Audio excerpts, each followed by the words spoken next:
Previously on Libel the Bible. I'm informed that the fans are clamoring for previously ons. I helped to preserve the classic Southern accent. Rusty learns he's a brain in a jar, waiting out a nuclear winter. Scott reveals he's a bougie bitch yacht club member. Rusty finds himself in the superposition of simultaneously being both an ass and an ass. Wait, that's only one position. Sheba, that son of a beet tree, rebels against David. A wise woman of a bell averts disaster by chucking his severed head over the wall. David fills his cabinet positions. To keep the peace with the Gibeonites, David hands 7 of Saul's sons over to them. And they were all promptly impaled before the Lord. And now, episode 91 and the season finale of 2 Samuel of Libel the Bible.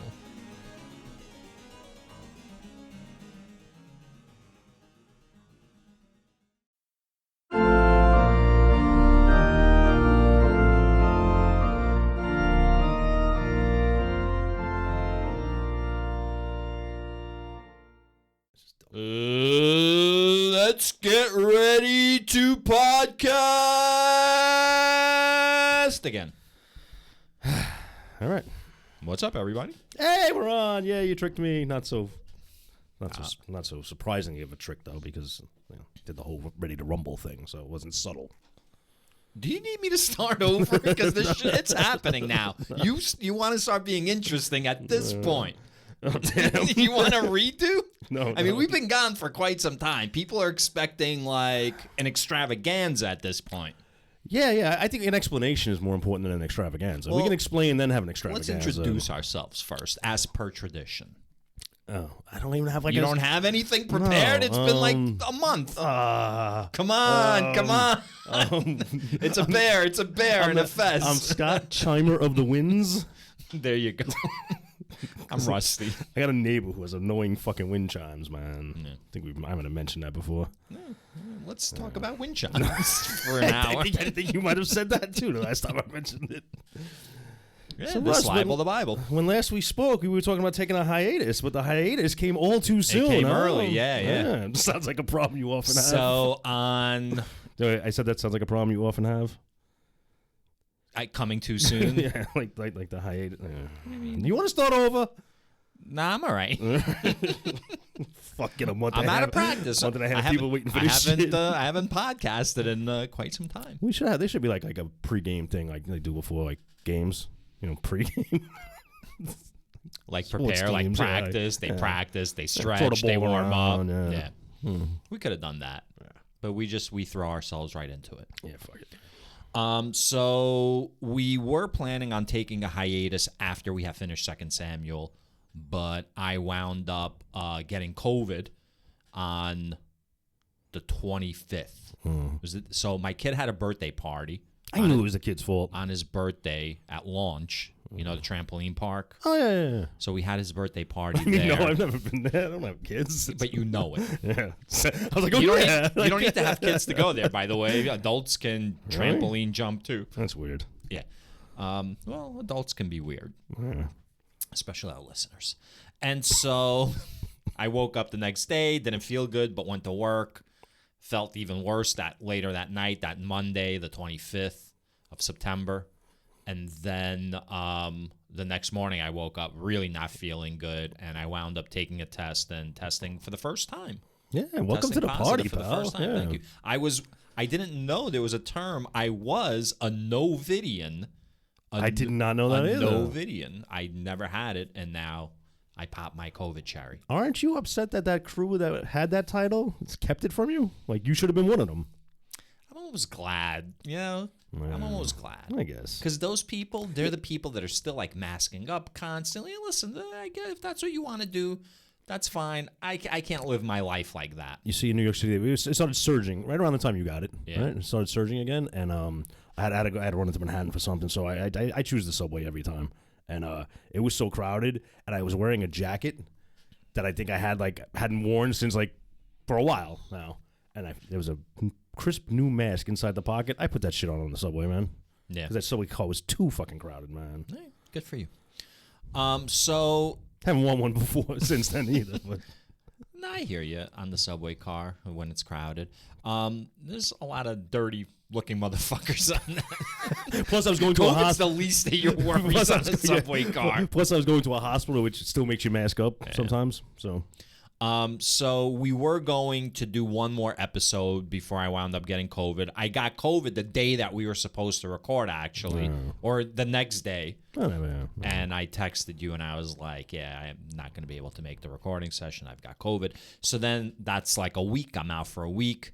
Then, like, obviously, I tested positive. I tested positive all that week until, like, Monday was the first day that I tested negative. But, like, I was still feeling all out of sorts. And then at that point, it was like, this is going to be the hiatus. You know, we've already missed, like, 2 weeks. This is going to be the hiatus. And so that's why we haven't put out an episode. I'm glad for my health that you did that, because with your cavalier attitude about your germs and shit, man, you would have come over here still probably positive and fucking spread it around. So I'm glad you just chose my to cavalier attitude. Let me tell you something. And by the way, what's up Fuck with this germs? What's with this whole thing where, like, COVID is kind of like getting an STD now? Like, when you have it, like, you got to, like, text the people that you were around the day before. Oh, by the way, you might want to get yourself tested, you know? Like, I tested positive. For AIDS? Nah, for COVID. No. I should do that one day, though. Like, after the party. I'll text everybody, yo, man, I tested positive. And somebody go, COVID? I'm like, no, genital herpes, man. What else? Yeah. So I want to point out the real-world consequences of this podcast having any kind of hiatus. And I warned you. I didn't know the repercussions were going to be this bad. But literally, we take off for a month, and the fucking world goes to shit. Yeah. Fucking powder keg in the Middle East goes off. Yep. World War III's about to start. Yeah. Iran's popping off now. Fucking Lebanon's doing some Hezbollah shit. Fucking crazy. Hezbollah sounds like a virus, right? It does sound like a virus. In many ways, they are a virus. I guess they are, yeah. Do you know how many people Hamas killed in the initial attack that precipitated this latest round of fighting? Close to 2 grand? 2 grand. That's a weird way of saying it. 1,400 people. Yeah. I want to put that into perspective for you. Okay, 1,400 people. People are saying like 9/11, you know. Remember Fallujah in Iraq? Yeah. It was like some of the heaviest fighting. Like, we were there for we were months there forever, fighting insurgents. Yeah. Do you know how many Americans died in the fighting over several months in Fallujah? I don't think it was that many, dude. 95. Okay, there you go. 95 people died. 500 people were wounded. All right. Okay. On the American side. Yeah. Okay. That's months of fighting. Yeah. Hamas killed 1,400 people in one day. Not even a full day. It wasn't even a full day. Dude, it wasn't a fight. It was a fucking unexpected slaughter. terrorist attack. It was a massacre. Yeah, it was a fucking massacre of civilians. Yeah. Right. So I think that's a bad analogy. That was like... Oh, but the fact that they were actually engaged in wartime activities and not getting killed. I'm not making an analogy. I'm just saying, like, the amount of deaths and putting it into perspective. You know, 1,400 deaths. Like, when we know numbers like billions, you know, like 1,400 doesn't sound like a lot. It's a lot of fucking people. It's a lot. What are your thoughts on, like, everything that's happening now? You know me, Russ. I have no thoughts whatsoever on the topic. This is barely news to me. I think we're going down a very, very scary road. And I want to say, I'm not taking sides, but I'm going to tell you this. No, I'm going to take sides. Fucking what Hamas did was such a fucking unspeakable, horrific thing. And a lot of people starting to hear a lot through my social medias about how Israel's response is just they're carpet bombing all the civilians. And I'm like, it's not what I'm really seeing, but I understand. Blah blah blah blah. Now, like you said, over the Lebanon border, fucking Iran's acting up. I think we're gonna go down a really fucking scary road for a little while, man. We got 2 aircraft carrier groups fucking in the Persian Gulf already. That's crazy, man. Well, I mean, Israel is basically like Netanyahu said that this is like the final straw. And that he's going to eradicate Hamas. Like, that's like the position. I cannot be mad at him for it. Right. I can't be mad at him for it. I just hope he does it with, civilians in mind. And There's going to be collateral damage. I just hope they work to limit the collateral damage. What do you think of all the protests that are going on, especially in New York? Have you seen Yeah. the Free Palestine protests that have been taking place? I'll tell you what. I've seen enough to the fact that I've actually, me and my elderly father, we go out every week for drinks, and we actually planned around hotspots of protest activity to not approach them over the weekend. No. So yeah. So that's your thoughts on it? Just avoiding them so you can go drinking? Because the question was, what do you think of the Free Palestine protests? I think they're fucking up my program. Listen, again, not having my own history there. Yeah. Somebody will say, well, Israel's doing this because Hamas attacked them a couple of weeks ago. And then somebody will say, well, Hamas only attacked Israel because we're the largest open-air prison in the fucking world. Mm-hmm. And then the layers just keep coming back. Mm-hmm. And you can go back 300, you can probably go back to this fucking Old Testament to who's to blame for what's really happening. Mm-hmm. So I get it. I'm sure the Palestinians feel like shit, like they fucking hate Israel. They feel like they've been oppressed for how long? What do you think of the Free Palestine protesters? I'm not even sure. What does that mean? Free Palestine? Yeah, right. That means Gaza would no longer be... I don't know. That's what I'm asking. Well, you asked me how I feel about it, but I don't even know about it. I don't even really know what the protesting is. That's exactly. Oh. What the fuck? What the fuck does Free Palestine mean? So maybe we should stop the podcast and go find out if it's that important. Listen to me. They don't fucking know either. All right? You don't know that if you don't know what it is they're asking for. Most of them don't fucking know what they're asking for. Most humans don't know what the fuck they're asking for. I know what you're asking for right now. Since this whole thing started, I've gotten the left, right? The left is all on board with Palestine, okay? Because they see the human rights abuses that have been perpetrated by the Israeli government, okay? And their position is, if you say that it's a nuanced situation, then you don't know what the fuck you're talking about. It's a very simple situation. Of course. Israel is keeping the fucking Palestinians in an open-air prison, and they're denying them this and they're denying them that, right? To that, I say that is a very unnuanced fucking take on the situation. When Israel was formed, Israel and the people of Israel weren't like, you know what? Let's fucking keep these people prisoners. There were a whole lot of fucking events that led them, you know what I mean? Including, by the way, being attacked by Egypt and Jordan, being attacked by fucking Saudi Arabia, being attacked by the Palestinians. This took decades. Sure. Decades for them to finally seal off. Now, we can talk about their cruel treatment of Palestinians at this point. Yeah, we can discuss all that. Okay. Yes, absolutely. They're horrific. The way Israel treats them is horrific. But to say that it's not nuanced and to I'm supposed to ignore everything that's happened in the entire history of that region and say what's happening today that's it? That's what I'm saying. I'm only supposed to look at it through the lens of today? That's nonsense. Secondly, what the fuck does Free Palestine mean? I do not know. What? Are we supposed to roll back the clock to 1946, 1947? 48, I think. 48. And why? Why 1946? Why is that the year that we roll it back to? You know what I mean? This region, all the countries, they're not real countries. They were all countries that were made by England and the CIA after World War II. Right. 46, Syria, 46, yeah. Jordan, all these fucking countries did not fucking exist, all right? So we made these fucking countries. Should we roll back these fucking countries too? Listen, the reality of the world is Israel is there, okay? Whether people like it, whether people don't like it, Israel is there. We are not moving them. They are going to be there. So let's deal with that fucking reality. Okay, now, Israel's there. What does Free Palestine mean? So, not knowing exactly... Okay, so from what I understand, when Israel was formed in its present shape in 1946, Palestinians that were living there were moved to the area now known as the Gaza Strip, right? And then that part was ruled by Egypt, I believe. Then there was another war, like in 1948. Maybe 1948, Egypt took over control of the area. As soon as Israel took over in 1948, they were attacked. Right, yeah, it was like immediately. It was immediately. Immediate. Yeah. Yes, that's why I was like, it was 1948, but that's when they got attacked. So it might be 46 that it was declared the state of Israel. 48 they were attacked.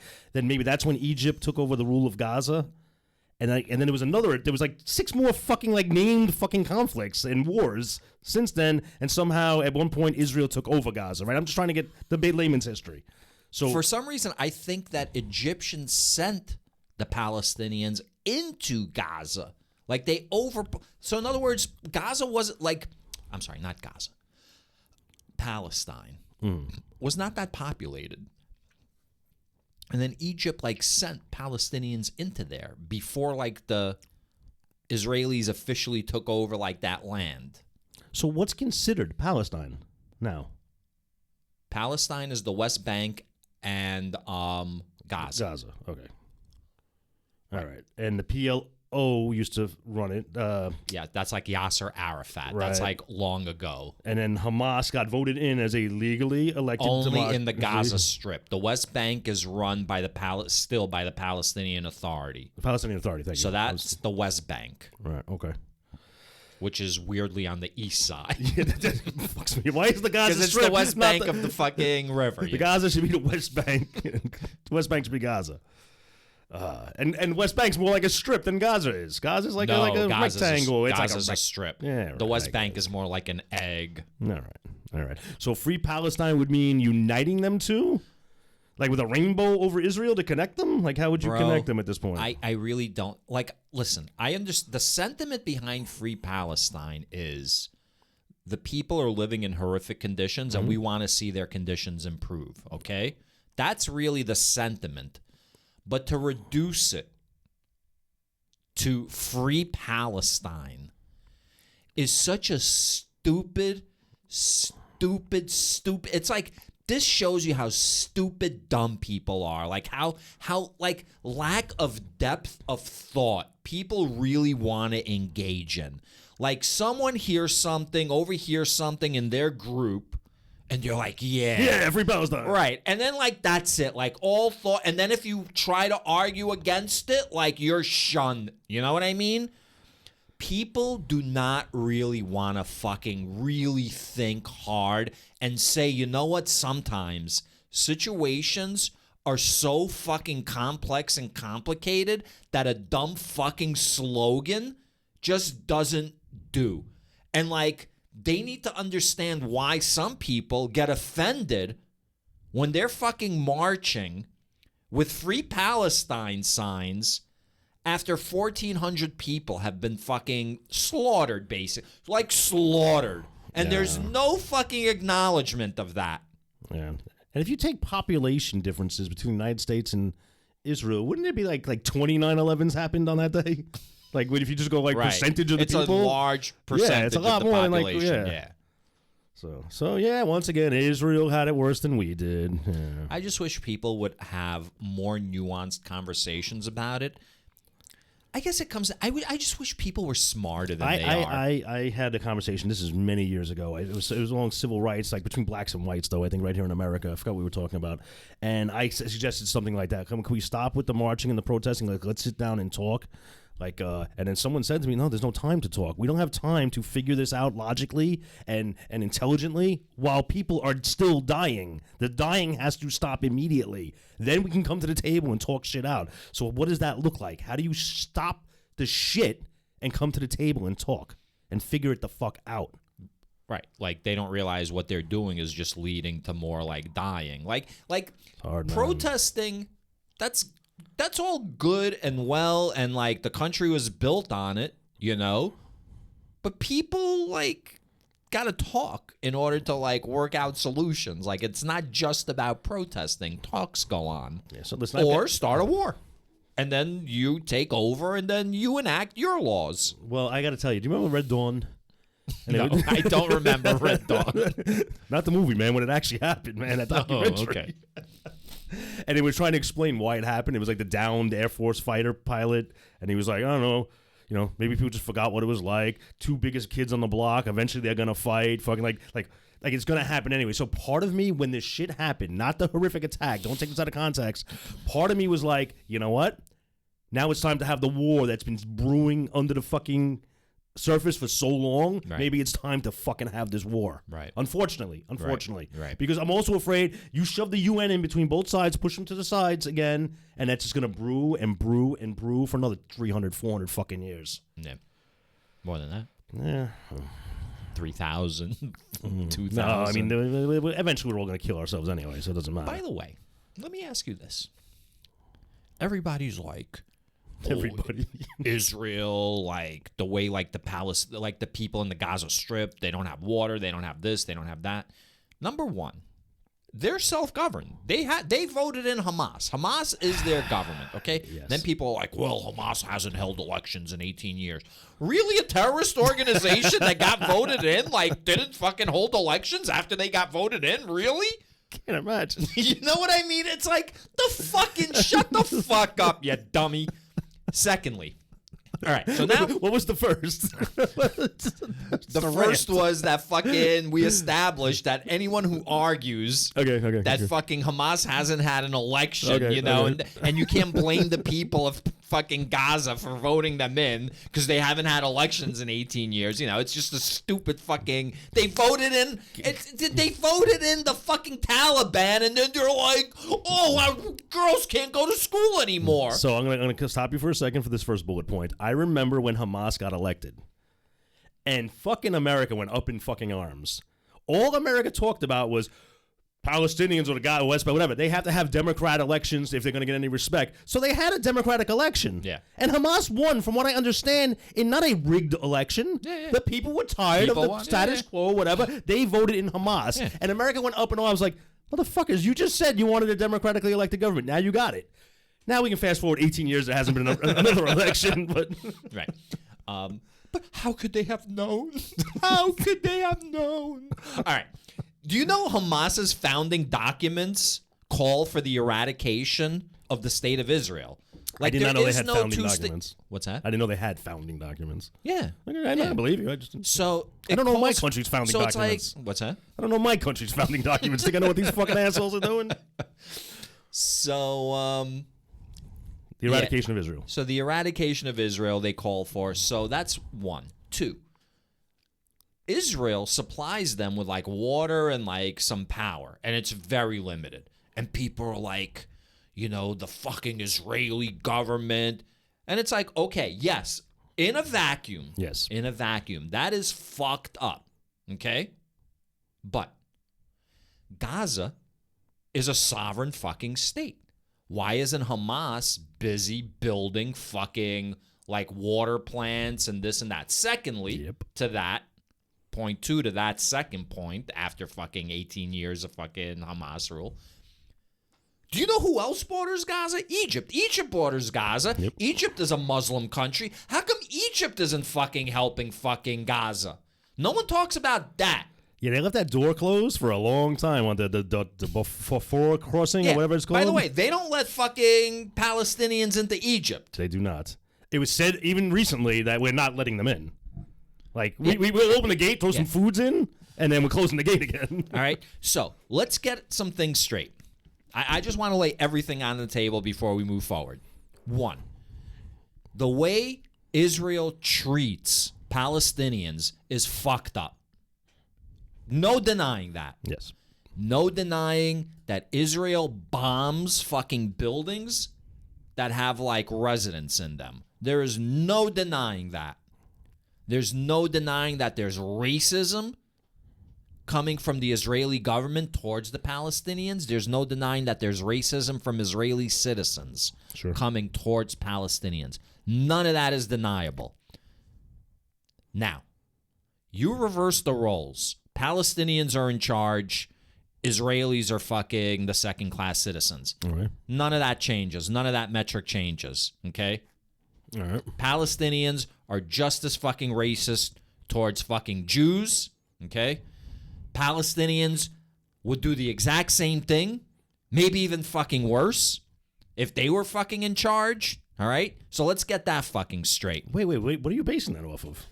I'm basing that off of the fact that the entire fucking Arabian Peninsula is extremely fucking tribal. That there were no countries there. It's all a collection of tribes that were brought under the banner of like whatever fucking caliphate was in charge, whatever fucking empire wound up taking over.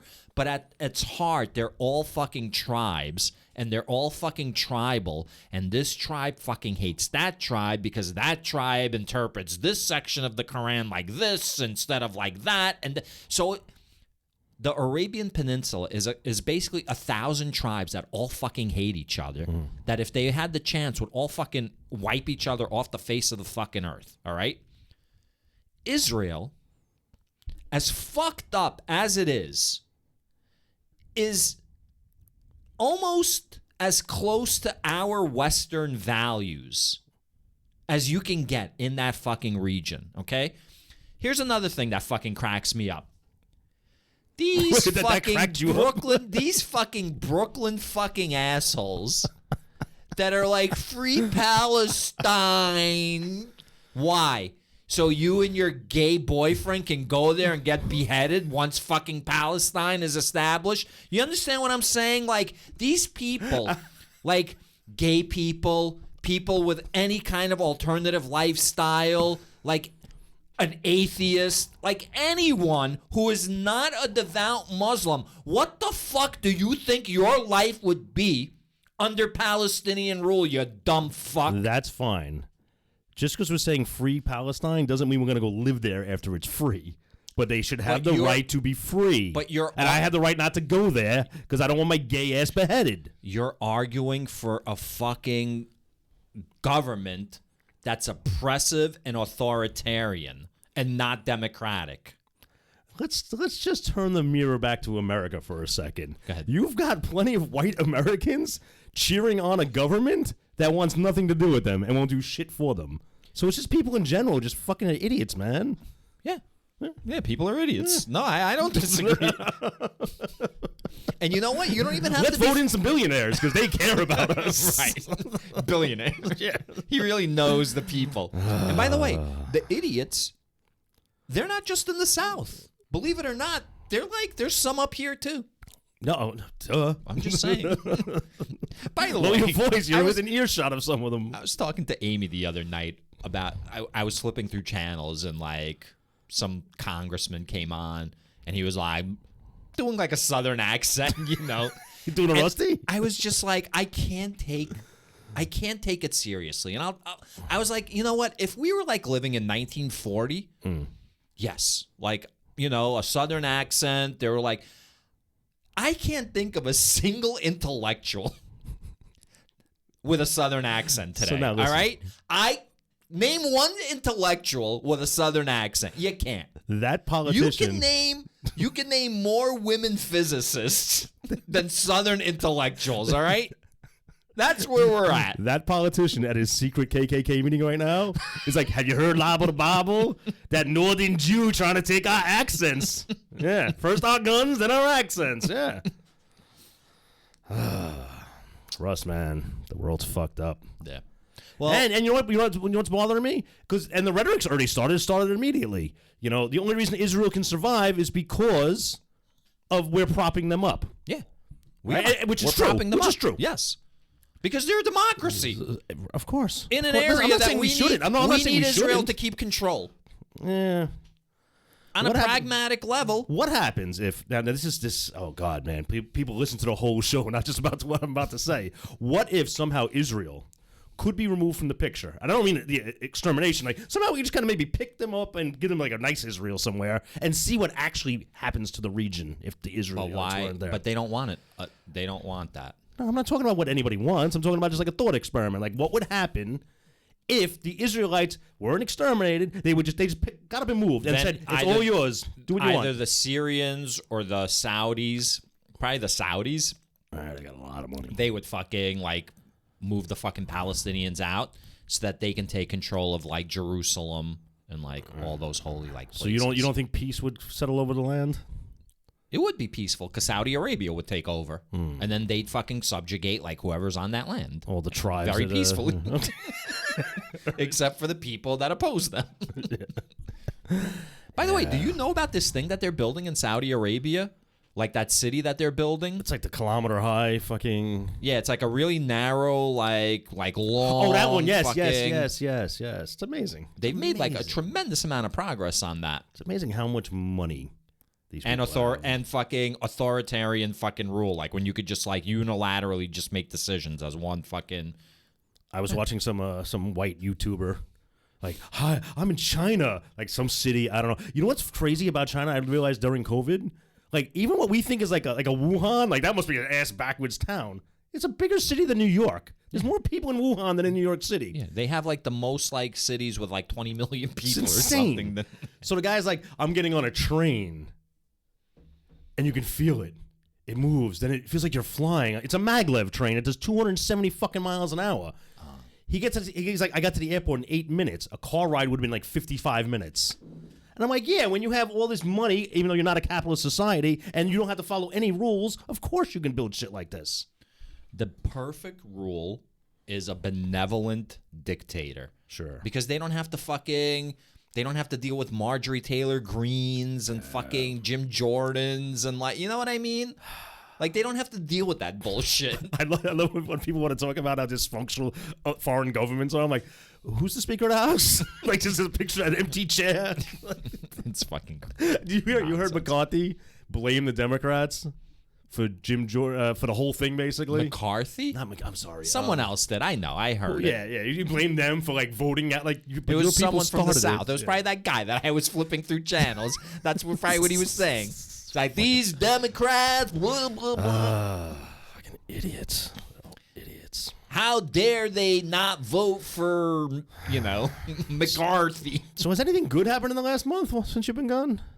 Since I've been gone? I mean, I don't know. Probably some good things have happened. I don't know, man. Jets beat the Eagles. That was good. Nice. NHL season started. Oh. So when you're done, Scott's going to Vegas. Yeah. So we might have to take another hiatus. I was just telling Rusty here. This might be a one and done like fucking podcast because I need to relocate for about 3.5 weeks to a month. And we're not doing this over Zoom. I'm not sitting in a hotel room doing this, man. Look, I sound like an idiot to anybody walking by in the hallway. We should try this over Zoom, actually. Yeah, let's do it. Let's do it before I go.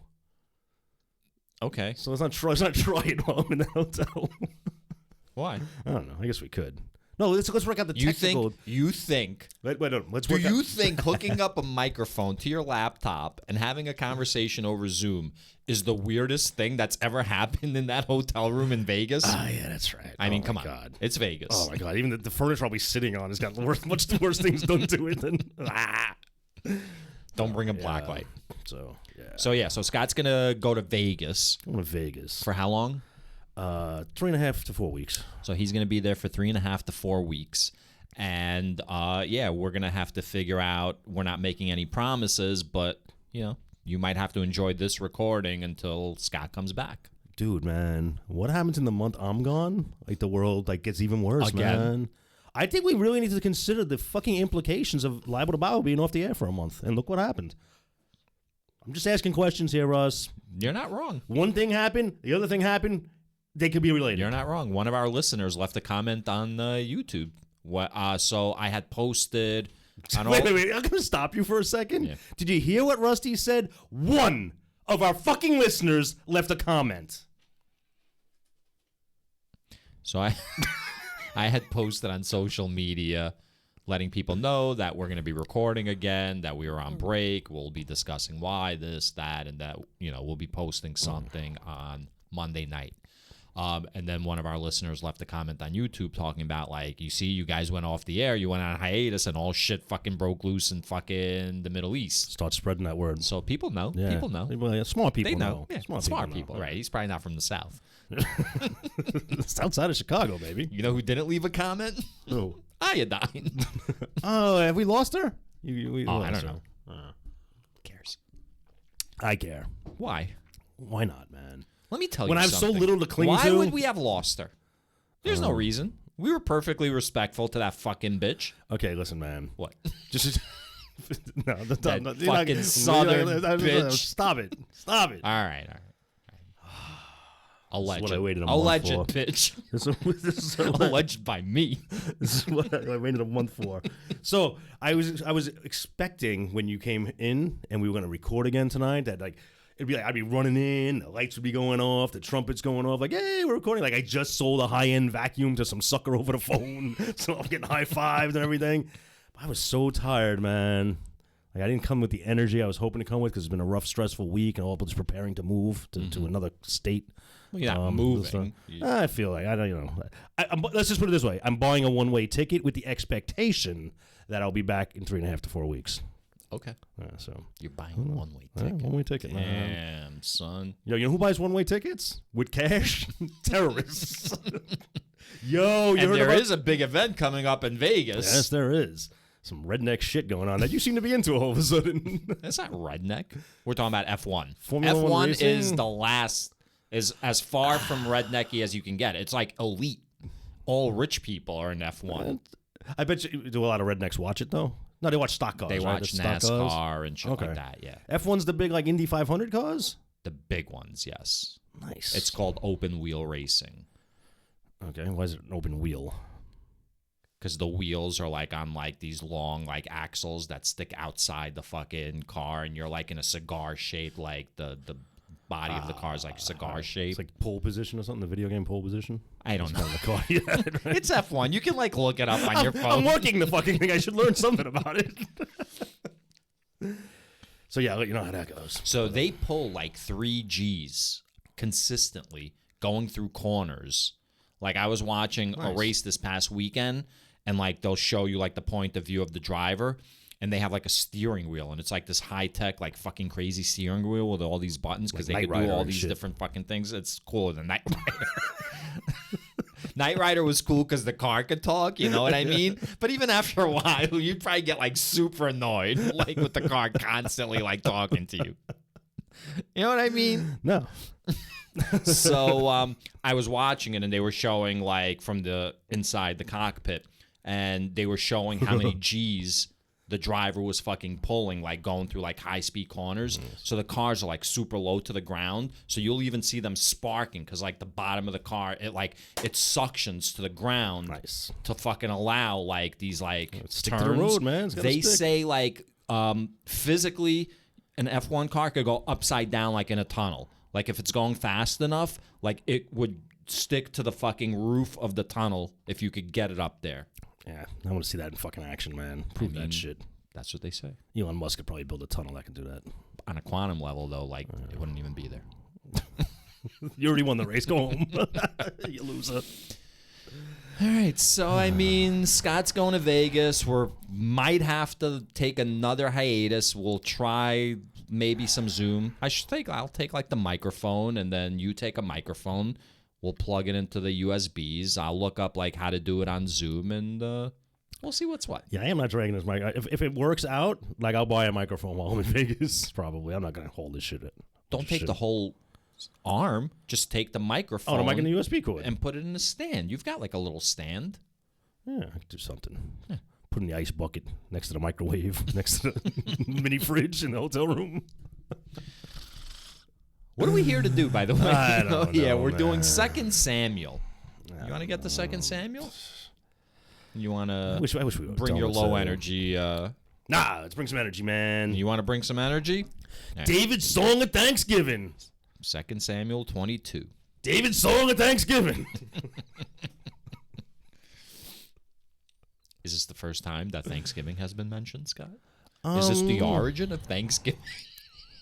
Oh, don't you have to like exterminate like an entire species that's there before you to actually celebrate a holiday such as this? Well, it's not saying it's a holiday, right? He's just giving thanks. But Thanksgiving is capitalized. And it's one word, but it's a heading, so it would have been capitalized anyway, regardless if it was a proper name or something. So look at me, I'm a nerd. I'm wondering Of a sudden, I'm an English scholar. I'm wondering if the modern interpretation is Thanksgiving, one word capitalized, or these were multiple words that were squished together because, with a That's what you're wondering. With a modern Are bias. you wondering? Yes. Or are you just like... we shouldn't wonder, because every time we wonder, it usually reveals itself in the very, what do you call it, well-explained verses of the Bible. The very what the fuck word? So you're saying we shouldn't ask questions because the answers are probably like in the very first line. I just said that, man. All right. Okay, why don't you read that very first line, Scott? And then sing. See, I don't want to do this fucking song. This fucking nonsense. All right. David spoke to the Lord the words of this song on the day when the Lord delivered him from the hand of all his enemies and from the hand of Saul. From the hand of Saul, huh? Because I love how he glitches over that the last episode, 2 other people betrayed him, went after him before. Absalom, his own fucking son, and then the guy they chucked his head over the fucking wall. That was his name. That son of a beech tree. Yeah, him, that guy. But we skip right over that. We go right to Saul. Focus all your shit on Saul. Because he gave Saul 7 sons to the Gibeonites to impale. Mm-hmm. So you see, they're focusing all the anger on Saul. Mm-hmm. Somebody should get up at a free fucking rally, free something rally, and go, what about the beech tree guy? And what the fuck about Absalom? No, it's all about Saul. Okay, so now this rest of it's written in... Well, I think everything started with Saul. Saul's the one that, let it all, off the rails. Oh, that would have been a good title. What? Let it Saul hang out. We could have worked a lot more titles. We should go back and remaster a lot of this shit. Or retitle it. You call it what you want. He said, now the rest is written in song form, but I don't know how to read this because none of it rhymes. Because it's David's song of thanksgiving. So here we go. The Lord is my rock, my fortress, and my deliverer, my God, my rock in whom I take refuge, my shield and the horn of my salvation, my stronghold and my refuge, my Savior. You save me from violence. I call upon the Lord, who is worthy to be praised, and I am saved from my enemies. What do you think he's saying? he's saying a lot here. Yeah, so this guy, the Lord's the best right here. For the waves of death encompassed me. The torrents of perdition assailed me. The cords of Sheol entangled me. The snares of death confronted me. Hold on. Remember when he was just like a peasant boy? Where does he, where's all this vocabulary coming from? Back then, people didn't have, this, expansive, fucking knowledge of words. Listen. After 9/11, George W. Bush was able to give a really good, coherent speech. Was he? The first couple of speeches after 9/11 he was. Okay. They didn't write them. He didn't write this. He's got a speechwriter. Ah, okay. Good point. Good point. This. He's fucking David's in the corner twirling. So it's not extemporaneous. It's written on a piece of paper. Extemporaneous? Off the top of his head. In my distress, I called upon the Lord. To my God I called. From his temple, he heard my voice, and my cry came to his ears. So, from his temple. He's rubbing his temples. He's like, oh my God, can you tell David to shut the fuck up? I get it. He loves me. Please. We've proven the giants weren't that tough to kill. Everybody was killing them by the end of this fucking story.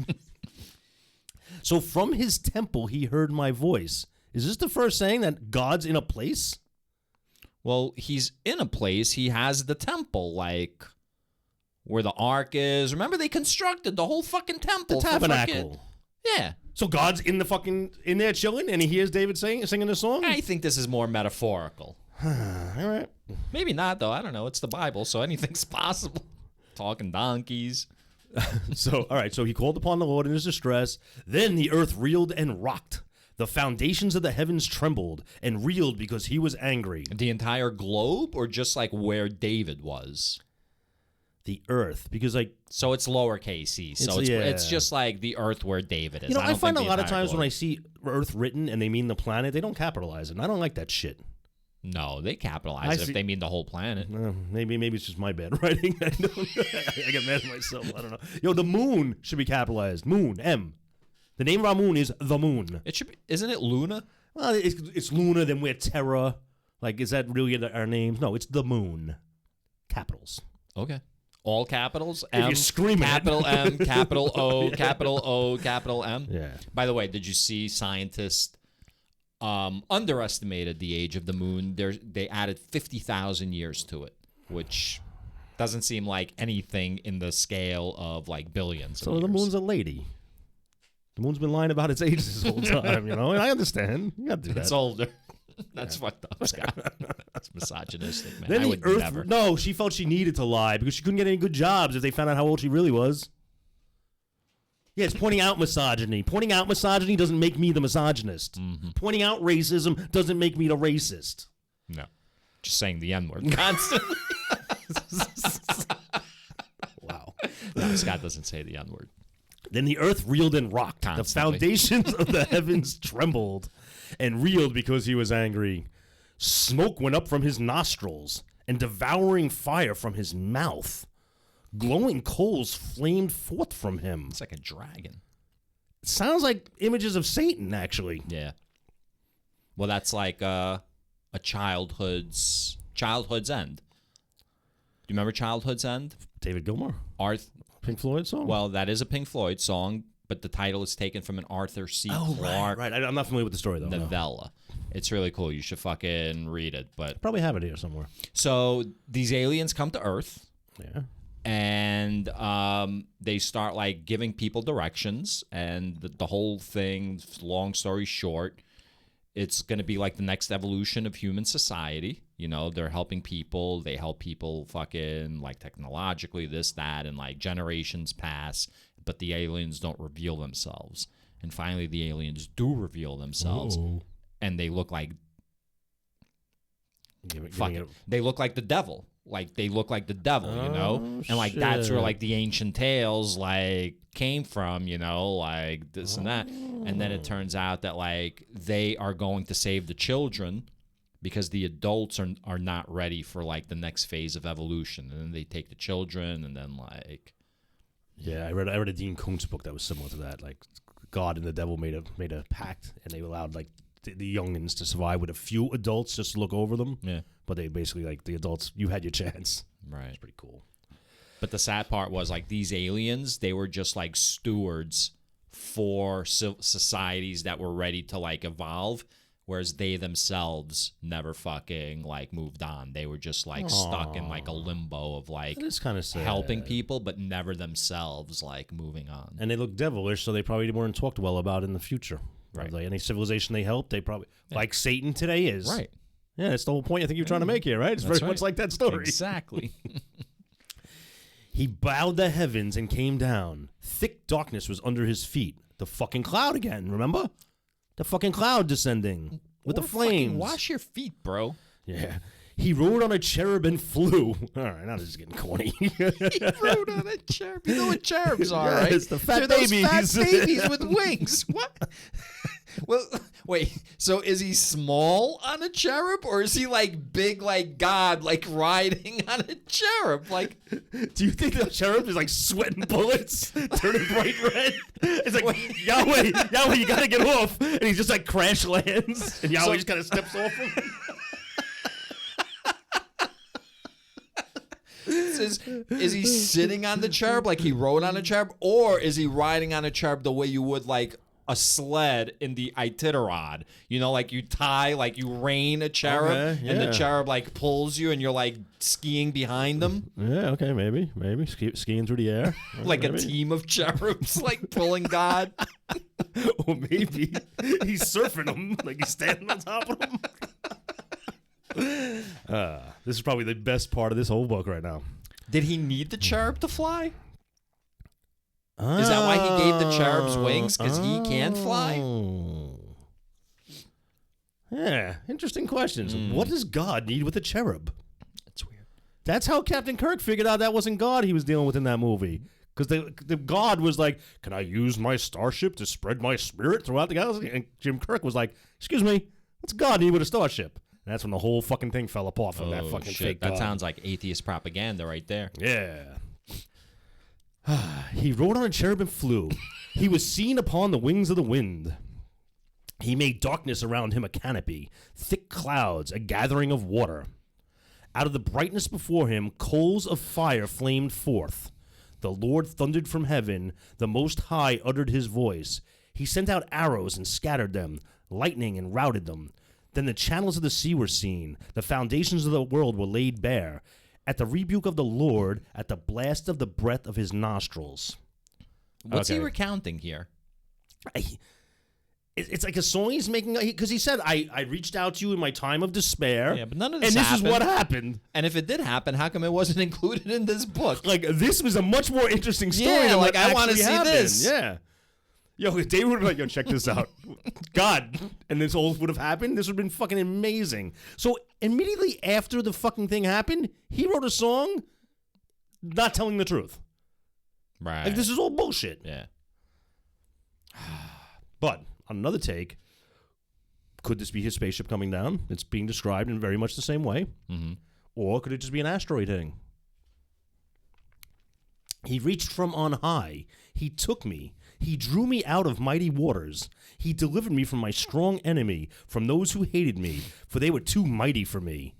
They came upon me in the day of my calamity, but the Lord was my stay. He brought me out into a broad place. He delivered me because he delighted in me. I bet he did. Like Jonathan delighted in you. The Lord rewarded me according to my righteousness. According to the cleanness of my hands, he recompensed me. There you go. For I have kept the ways of the Lord, and have not wickedly departed from God. For all his ordinances were before me, and from his statutes I did not turn aside. I was blameless before him, and I kept myself from guilt. Not too modest, is he? Yeah. Therefore the Lord has recompensed me according to my righteousness, according to my cleanness in his sight. Okay, way to repeat yourself and make me stumble over the word twice, asshole. He was an asshole. With the loyal, you show yourself loyal. With the blameless, you show yourself blameless. With the pure, you show yourself pure. And with the crooked, you show yourself shrewd. You deliver a humble people, but your eyes are upon the haughty to bring them down. Haughty. Indeed, you are my lamp, O Lord. The Lord lightens my darkness. But you, I can outrun a troop. By you, I can outrun a troop. And by my God, I can leap over a wall. This God, his way is perfect. The promise of the Lord proves true. He's a shield for all who take refuge in him. This sounds like something you would write if you really wanted to fucking convince people and brainwash people and have them follow your particular fucking cult. Yeah, you think that's what's happening here? You think that's the outcome of all this? I think there's an element of that involved. All right. It continues and continues. For who is God but the Lord? And who is a rock except our God? So he's saying, for who is God but the Lord? So a God is a concept. This creature that they call Lord has a name. So Lord is the concept. You know what I'm saying? I do know what you're saying. Not making sense to anybody else, but like I understand. the God is a concept. Gods have existed. Lord has not existed. Right. That's scary to say. The God who has girded me with strength has opened wide my path. He made my feet like the feet of deer. That's set weird. me secure on the heights. So he just like woke up one day and his feet were deer feet? So, and he's heard people out, right? Like go fix your fucking feet a couple of times in the previous chapters, right? His feet. So he should be like, yo, fix your feet. Nice hooves. He trains my hands for war so that my arms can bend a bow of bronze. You have given me the shield of your salvation, and your help has made me great. You have made me stride freely, and my feet do not slip. I pursued my enemies and destroyed them, and did not turn back until they were consumed. I consumed them. I struck them down, so they did not rise. They fell under my feet. For you girded me with strength for the battle. You made my assailants sink under me. You made my enemies turn their backs to me. Ass. Those who hated me, and I destroyed them. They looked, but there was no one to save them. They cried to the Lord, but he did not answer them. I beat them fine like the dust of the earth. I crushed them and stamped them down like the mire of the streets. I gotta pause. Go ahead. Yo. So he's praising God, praising the Lord. He's also praising a lot of himself at the same time. And I think he started losing people in the audience. And then he had to like focus like real like street cred shit. Like, I did this, I did that. The whole beginning was Yahweh took care of his shit. Right. And then he had to fucking like put it on himself. So basically, it sounds like every single Dr. Dre song. It's like it starts off with like Snoop Dogg, right? Talking about how awesome Dre is. Then Snoop Dogg starts talking about himself, how awesome he is, right? Yeah. Or Eminem starts off talking about how great Dre is. Then he talks about himself. I kind of like that whole paradigm. Like, talk good about your brothers too. Like, Yeah, praise them a little. Well, they're in a crew. Let's see if David does that. Let's see if it's all about him and Yahweh. You delivered me from strife with the peoples. You kept me as head of the nations. People whom I had not known served me. Foreigners came cringing to me. As soon as they heard of me, they obeyed me. Wait, that's some revisionist history right there. Foreigners lost heart and came trembling out of their strongholds.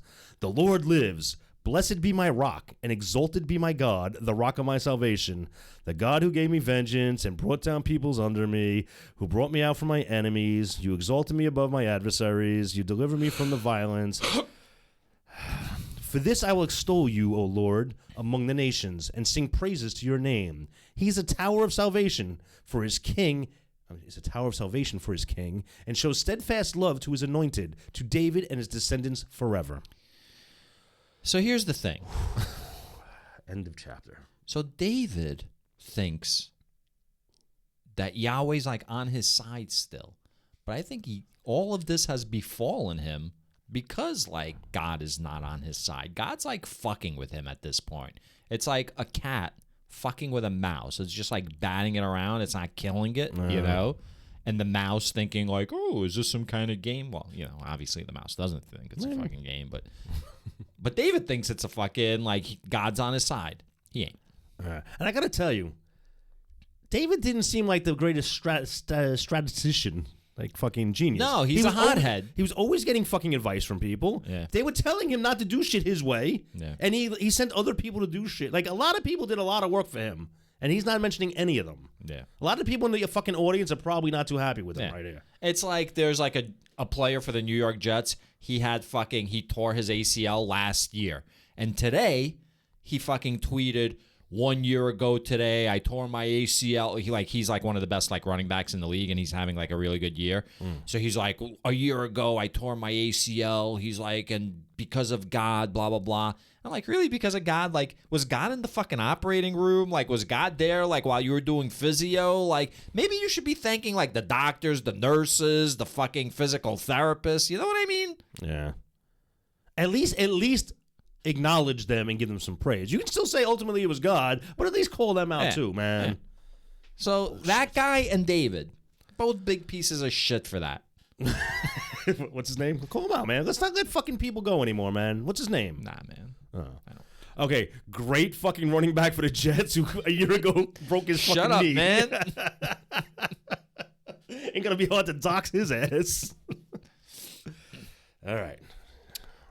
That leads us to 2 Samuel 23, the penultimate chapter of the book of Samuel. Are we sure? Did we count the chapters right this time? You had read the anti-penultimate. I will now read. No, the words are right, but is it really the penultimate? Because we kind of fuck up the number of chapters that are left lately. It's the penultimate. We needed that hiatus, so we it's count. The penultimate. Right, it's the penultimate. Penultimate. All right. Would you swallow a dictionary? Did you, by the way, I don't like when I send you a hilarious TikTok and then you don't even fucking acknowledge it. Like, at least, like, give me, like, a smiley face or tell me it's shit. I'm not interested. I sent you Peter and God sitting in an elevator from Family Guy. It's a clip. And Peter's like... Another clip. I didn't see you send that to me. Oh, 100% I believe you. And Peter asked God about, like, you know, do atheists go to, like, hell? And God's like, nah, like, they get to go to, like, heaven. Yeah. He's like, what about, like, spiritual people? God's like, straight to hell. Straight to hell. I know the clip. I didn't even know you sent it to me. In my defense, I did get a new phone that I'm still trying to figure out. What? It's text messages. Like, if you have a phone number and a text app, it's going to come straight to you. All right. The last words of David. How long is... Oh, okay. It's not that long. Oh, great. The words aren't that long. All right. Now these are the last words of David. I just fast forwarded to the end to see how long it was, and I saw something that I'm really glad you're reading. So go ahead. All right. The oracle of David, son of Jesse, the oracle of the man whom God exalted, the anointed of the God of Jacob, the favorite of the strong one of Israel. These are David's last words? The oracle of David? Yeah. What is that? The oracle. It's like, like a priest or something I thought like we didn't that. do oracles. That was like one of the rules. No soothsayers, no oracles, none of that bullshit. All right. Listen, rules might change. Rules for thee, not for me. All right. The oracle of David, son of Jesse. So the oracle of David is the son of Jesse? Or was David the son of Jesse? Or are they talking about multiple people here? Like, is each a comma a new person? Or are they describing one person? And this is David speaking, referring to himself as David? Okay, I'm going to tell you, I don't think these are the last words of David. Read it again. I hate to... Really? You don't think these are the last words? What gave that away, Scott? I think it says these are the last words of David. Then it says colon. Then it has words. Yeah. But I think it's out of order, man. Read that paragraph again. I hate to have you read it again because I'm always opposed to repeating ourselves. But Now, these are the last words of David. colon. Colon. Gross. All right. Now, these are the last words of David. Colon. You got to say colon. Now, these are the last words of David. Colon. The oracle of David, comma, son of Jesse, comma, the oracle of the man whom God exalted, the anointed of the God of Jacob, the favorite of the strong one of Israel, Colon. And strong one is capitalized. The spirit.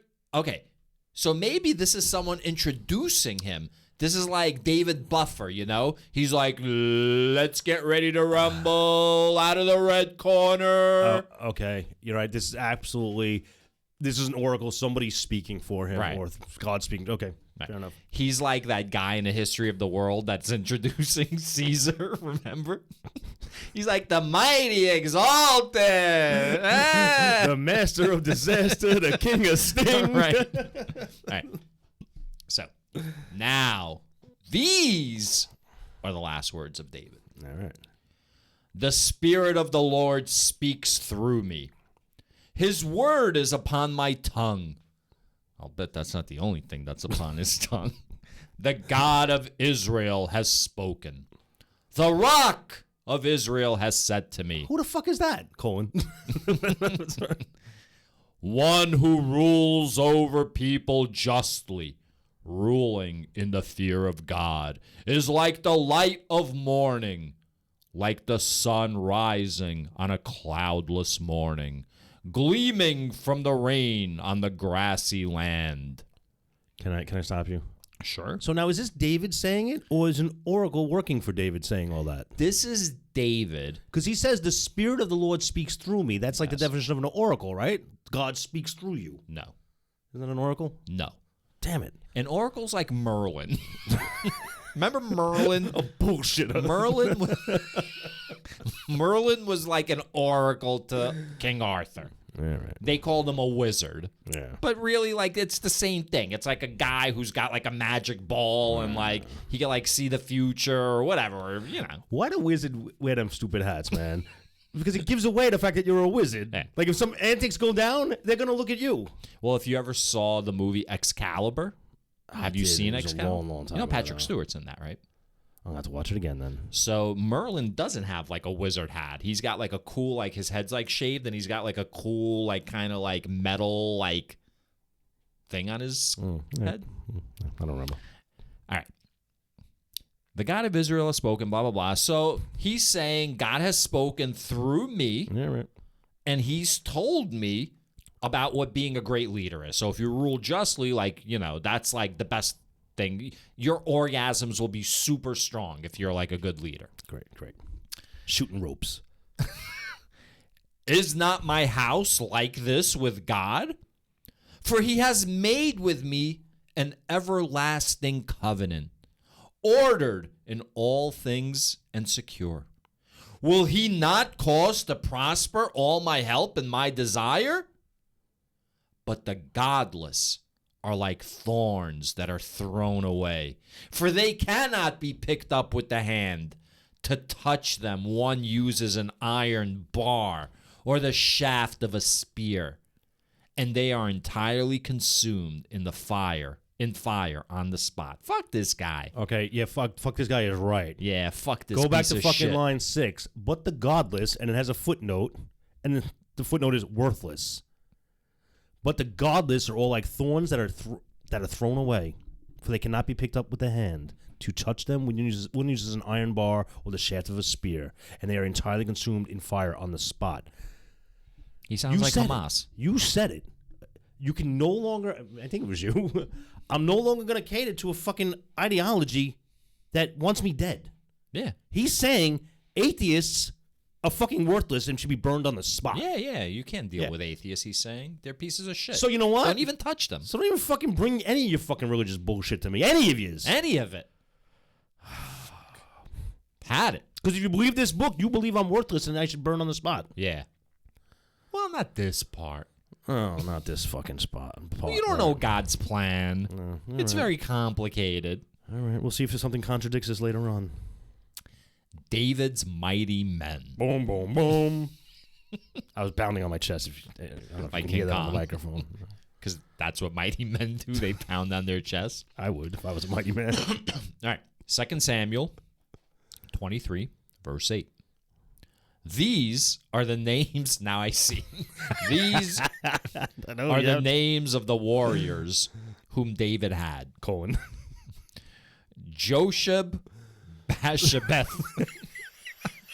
a Techamonite. He was chief of the three. Oh, wait. So this guy wasn't even like a Israelite. This guy was like some Canaanite. Chief of the three. Footnote. Hold on. Techamonite. Meaning of her Hebrew uncertain. Yeah, figures. He was chief of the three.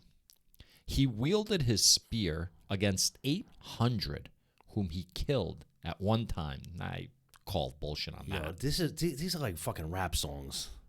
That's like a Jean-Claude Van Damme movie. You know what I mean? Next to him, by the way, everyone in the audience, if you're younger and you have not seen like classic 80s Arnold Schwarzenegger movies, I highly encourage you. Listen, I'm not talking about Predator because that shit is high quality. Fuck, I'm talking about like Commando. Commando is high quality. Shut up. See Commando. All right, that movie is fucking great. When he knocks that guy, when he kills that guy with like one punch on the airplane, and then he tells the stewardess, "Don't disturb my friend. He is dead tired." All right, that is worth seeing the whole movie. And by the way, that's like good. The original fucking Taken.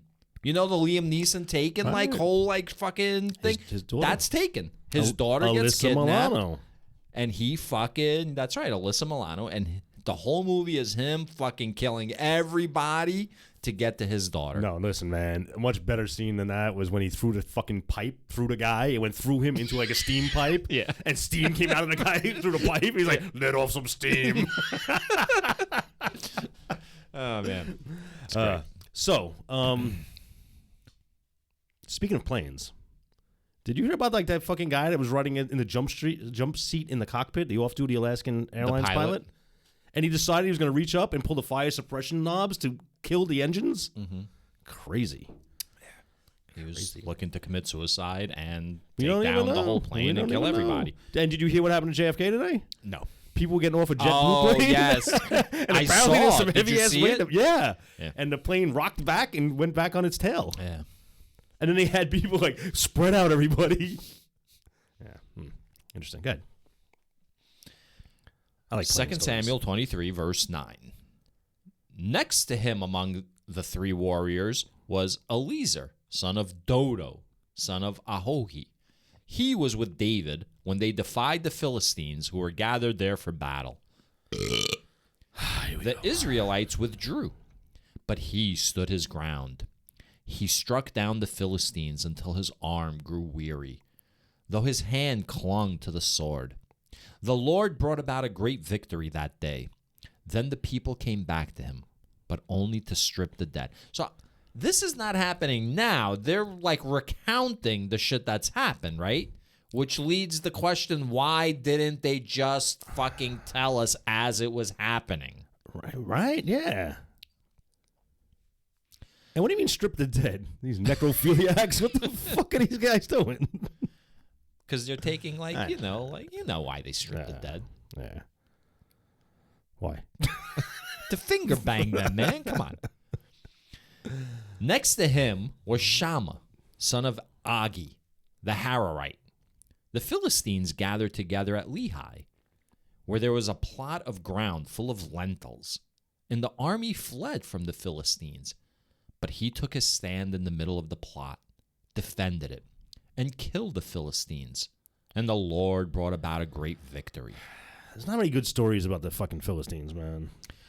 Toward the beginning of harvest, 3 of the 30 chiefs went down to join David at the cave of Adullam, while a band of Philistines was encamped in the valley of Rephaim. David was then in the stronghold, and the garrison of the Philistines was then at Bethlehem. David said longingly, that someone would give me water to drink from the well of Bethlehem that is by the gate. Then the 3 warriors broke through the camp of the Philistines, drew water from the well of Bethlehem that was by the gate, and brought it to David. But he would not drink of it. He poured it out to the Lord, for he said, the Lord forbid that I should do this.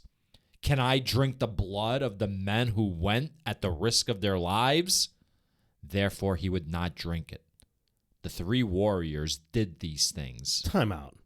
So David's like, oh, I'm parched. I wish won't somebody get me water? These 3 dudes just ran through an enemy camp, took their water, said, here, David. And David said, fuck you, and poured it out. I mean, not exactly. Nah, that's exactly what happened. He lamented. He wanted that particular water. It's kind of like if you're like, oh my God, I wish my boss was dead or something. And then your friend went and shot your fucking boss. You know what I mean? Dude, it's what the fuck? Right. All right, fair enough. All right. Benihana, son of... Whoa. No, verse 18. I'm only on 18. Oh, my God. Listen, we can half this one, don't worry. Now, Abishai, son of Zeruiah, the brother of Joab, was chief of the 30. With his spear he fought against 300 men, and killed them, and won a name beside the 3.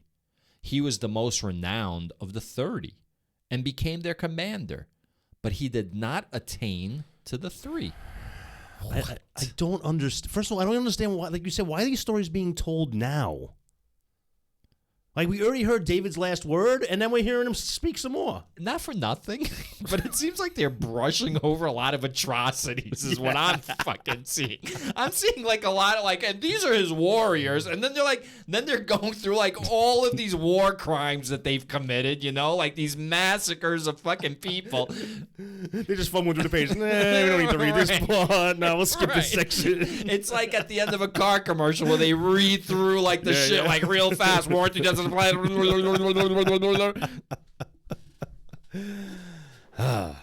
Yeah. Need a break, man? Yeah, go ahead. Oh, my. Verse 20. It's the word after the 20. All right. Benihana, son of Jehoiada, was a valiant warrior from Kabzeel, a doer of great deeds. He struck down 2 sons of Ariel of Moab. See what I mean? Yeah. He also went down and killed a lion in a pit on a day when snow had fallen. Oh, wow. Well, that's great. And he killed an Egyptian, a handsome man. So wait. So he's wherever he's at, he's in this town, and he sees a lion in a pit. So he takes a ladder, and he's like, wait up, everyone, hold up. And he goes out of his way to kill this lion?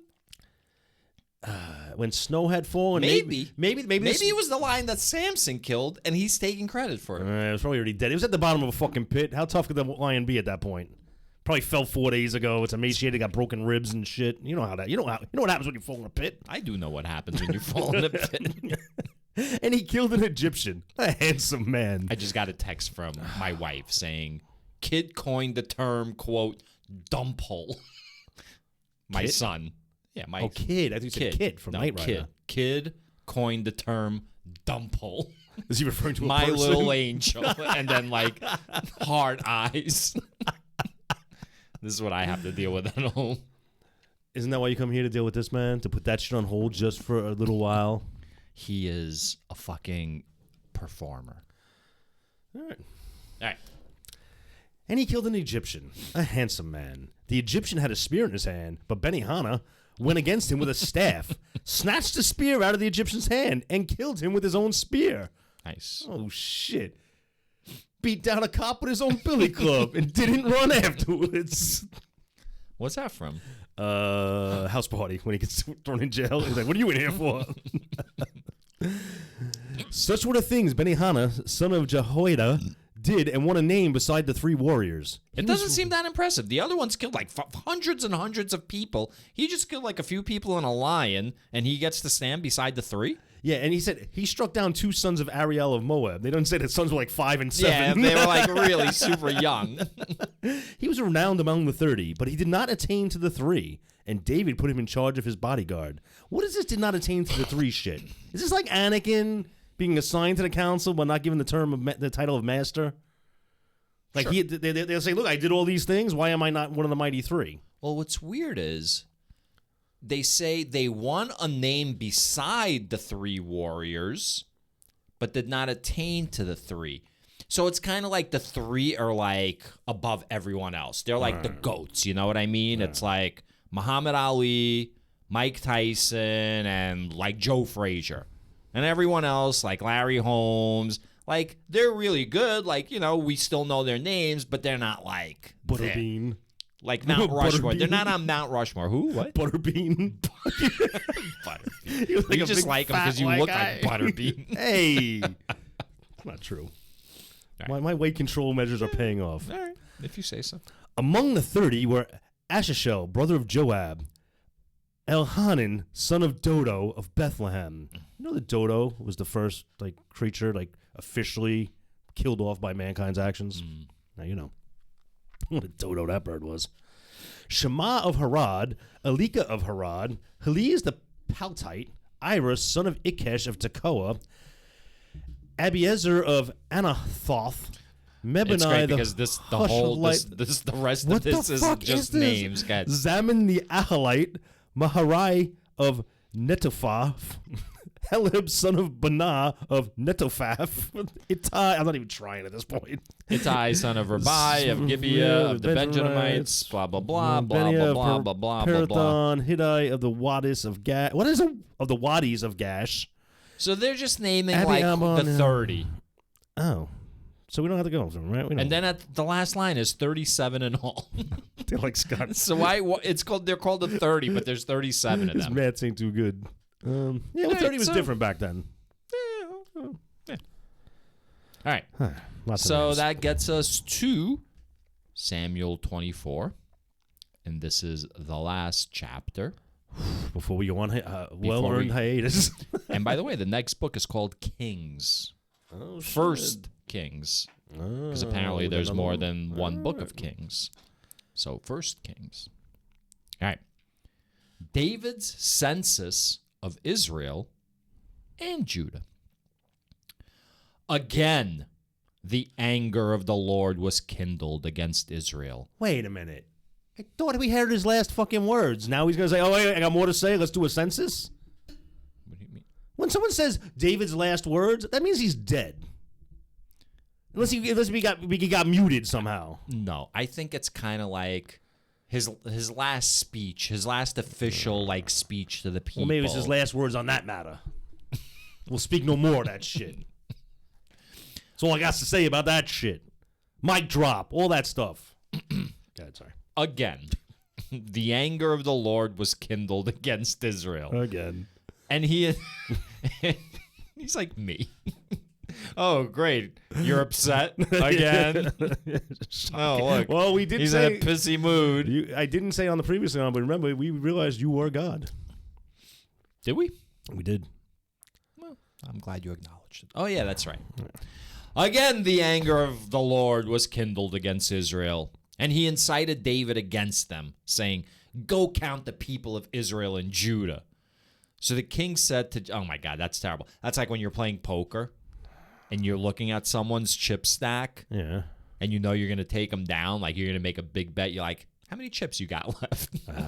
The God's like, how many Israelites are there? Because he wants to know, like, what's a decent number to kill? You know what I mean? Like, what's the maximum number I could kill and still, like, leave, like, these tribes intact, but yet at the same time inflict, like, a lot of fucking damage. Yeah. So the king said to Joab and the commanders of the army who were with him, "Go through all the tribes of Israel, from Dan to Beersheba, and take a census of the people, so that I may know how many there are." But Joab said to the king, "May the Lord your God increase the number of the people 100-fold, while the eyes of my lord the king can still see it. But why does my lord the king want to do this?" But the king's word prevailed against Joab and the commanders of the army. So Joab and the commanders of the army went out from the presence of the king to take a census of the people of Israel. They crossed the Jordan and began from Aroer, and from the city that is in the middle of the valley toward Gad, and on to Jazer. Then they came to Gilead and the Kadesh in the land of the Hittites. And they came to Dan, and from Dan they went around to Sidon, and came to the fortress of Tyre, and to all the cities of the Hivites and Canaanites, and they went out to the Negeb of Judah at Beersheba. So when they had gone through all the land, they came back to Jerusalem at the end of 9 months and 20 days. Joab reported to the king the number of those who had been recorded. In Israel, there were 800,000 soldiers able to draw the sword, and those of Judah were 500,000. Judgment on David's sin. But afterward, David was stricken to the heart because he had numbered the people. David said to the Lord, "I have sinned greatly in what I have done. But now, O Lord, I pray you, take away the guilt of your servant, for I have done very foolishly." Wait. This doesn't make sense.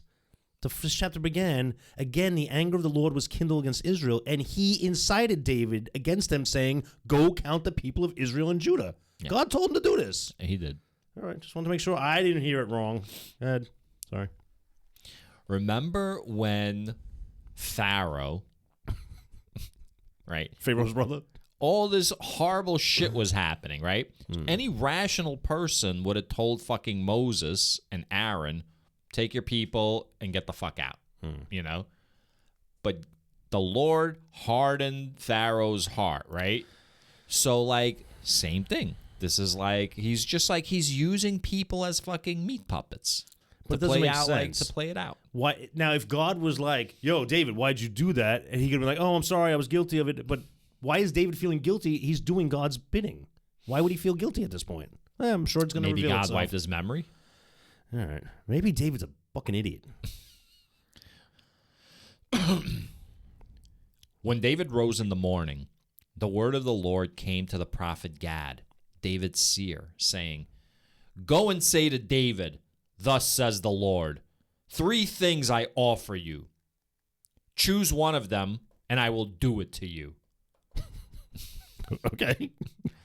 So Gad came to David and told him.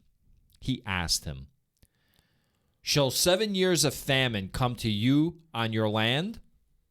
Or will you flee 3 months before your foes while they pursue you? Or shall there be 3 days pestilence in your land? Now consider and decide what answer I shall return to the one who sent me." What do you think? Let's see. Which one should he choose? Let's see. Shall 7 years of famine come to you on your land? All right, that affects everybody. For 7 years. Or will you flee? That's a long time, too, yeah. Or will you flee 3 months before your foes while they pursue you? Didn't he do that already? Yeah, I feel like the last 20 years of his life have been this. Or shall there be 3 days pestilence in your land? Now, pestilence is what? Like disease? Like coronavirus? Or COVID? locusts and shit? Yeah. 3 days. 3 days. But it could be, You get a bunch of anti-masker, anti-vaxxers, man. That can wipe out the whole fucking population. Now consider and decide what answer I return to the one who sent me. Like, why is God doing this? To punish David. For what? Nah, David's a fuck up. Like, David's like had a series of like fuck ups. All right, continue. What is he going to choose? I say what he do you chooses. think what do you think a righteous king would choose? Flee for 3 months before your foes while they pursue you. Okay.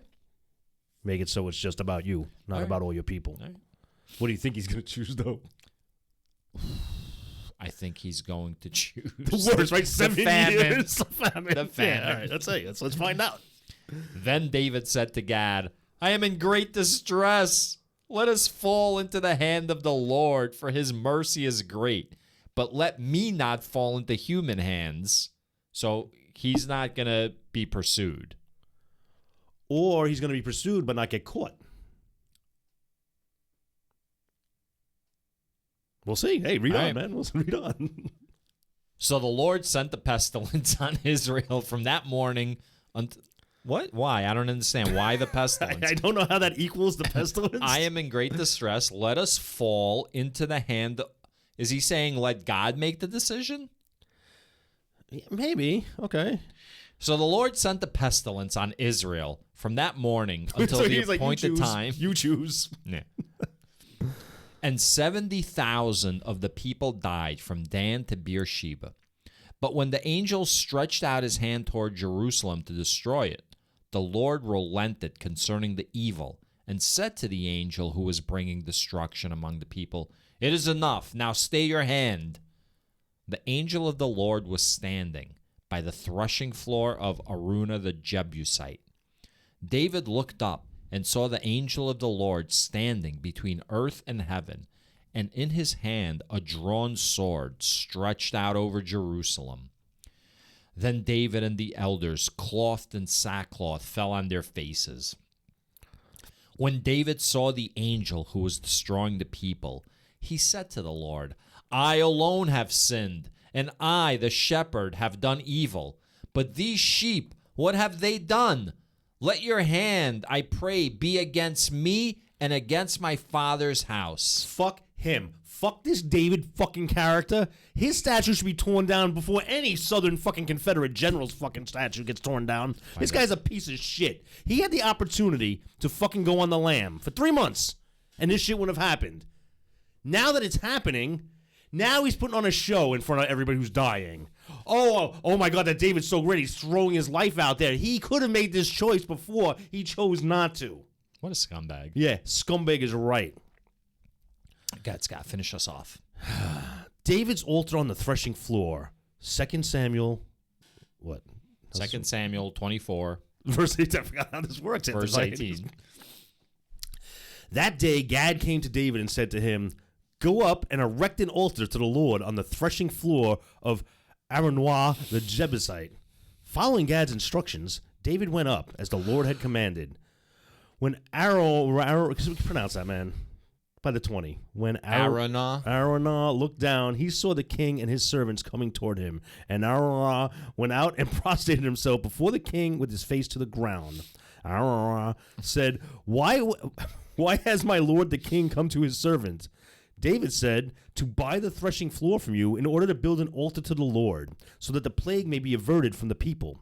When Araunah said to David, Let my lord the king take and offer up what seems good to him. Here are the oxen for the burnt offering, and the threshing sledges, and the yokes of the oxen for the wood. All this, O king, Araunah gives to the king. And Araunah said to the king, May the Lord your God respond favorably to you. I don't know what's happening. So he's got to go build a temple. Why? Because that'll stop the pestilence from happening. But God told him it's going to be 3 days. It doesn't seem like anything's going to stop it. Like Yahweh's going to stop it when it's over. Is this the first known case of like eminent domain? Like the king had to build like a public structure and he just like fucking went on this guy's land and the guy's like, all right, take it. Just give me what you think it's worth. Yes. Yes, it's eminent domain. It is. Revelation. But the king said to her, no, but I will think the buy... first example of eminent domain was when God kicked Adam and Eve out of the fucking Garden of Eden. I think that was pretty much eminent domain. But the king said to her, no, but I will buy them from you for a price. I will not offer burnt offerings to the Lord my God that cost me nothing. So David bought the threshing floor and the oxen for 50 shekels of silver. David built there an altar to the Lord and offered burnt offerings and offerings of well-being. So the Lord answered his supplication for the land, and the plague was averted from Israel. Really? And that's how this book ends? Like, David's still alive? I want to count how many words he said after that. He said it was the last words of David. So, synopsis, David was a punk. And I don't understand why he's so highly... Like, he killed the giant. I get it. He killed Goliath. It was a lucky fucking shot. Then we found out the giants aren't even that tough. And then he does a lot of fucked up shit after that. Yeah, but in fairness, I mean, he seems like he was a great warrior, right? Like, I don't know, man. Only because I don't remember half the shit we read, but I remember emotions, Rusty. And a lot of my emotions toward David have been negative emotions. Anger. Yeah. And not anger, because, like, anger at his, like, this last move was just a full of shit move, man. Right. Whatever. Keep making your statues with the small penises. Go ahead. So what do you think the next... What do you think the next book's going to be about? I'm going to say probably about the kings. I thought we weren't going to have any kings, man. Yeah. Well, it's too Now late. we're going to have nothing but kings. David's a king. Saul was a king. How long did Israel use kings? I don't know. Wow. Let's mark that out. down. Rusty doesn't know something. Let's fucking mark it down somewhere. No. Sorry that I know things. I love being mocked for knowing things. Yeah. All right. On that note, we're going to say goodbye to Scott, who will be gone for 3 weeks. We wish him a bon voyage.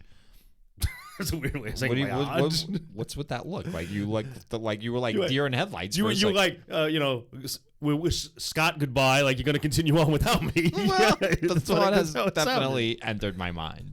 This may be a good opportunity to maybe bring in some guests, man. See how they do, man. Do you want to say goodbye to the audience? Just in case something happens, in case some pilot fucking pulls the fucking ripcord. Right. You know me. I was never like a friendly flyer. Yeah. I mean, like a happy flyer, but fuck that. No, I'm flying. What? So yes, I'm going to bid adieu since you bid bon voyage. We're all French. And why do you bid adieu but say goodbye? Why don't you say adieu? Why do you bid adieu?